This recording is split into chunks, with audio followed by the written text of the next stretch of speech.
2004 সালের 1 এপ্রিল মধ্যরাত চট্টগ্রামের ইউরিয়া সার কারখানার জেটিতে বিপুল পরিমাণ অস্ত্র জব্দ করে আইন শৃঙ্খলা রক্ষাকারী বাহিনী, যা 10 ট্রাক অস্ত্র মামলা নামেই বহুল পরিচিত।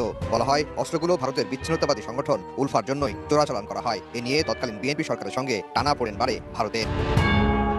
আলোচিত এই ঘটনার তদন্ত শুরু করে বিএনপি। পরবর্তীতে ১/১১ সরকারের সময় এই মামলার অভিযোগপত্র দেওয়া হয়। শুরু হয় বিচার, শেষ হয় ২৮ জনের সাক্ষ্য গ্রহণ।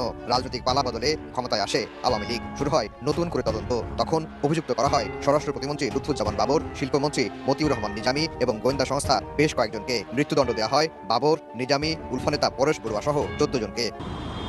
বিচারিক আদালতের রায়ের ১০ বছর পর ১৪ আসামির মধ্যে ৭ জনকেই খালাস দিলেন উচ্চ আদালত। মৃত্যুদণ্ডের সাজা কমিয়ে ১০ বছর করা হয় ৬ জনের। উলফা নেতা পরেশ বড়ুয়াকে দেওয়া হয় যাবজ্জীবন কারাদণ্ড। খালাস হয়েছেন লুৎফুজ্জামান বাবর, রাজ্জাকুল হায়দার, মহসিন তালুকদার, একে এম এনামুল হক। এই খালাসের মধ্যে মৌলানা মতিউর রহমান নিজামী এবং নুরুল আমিন আর যাদেরকে 10 বছরের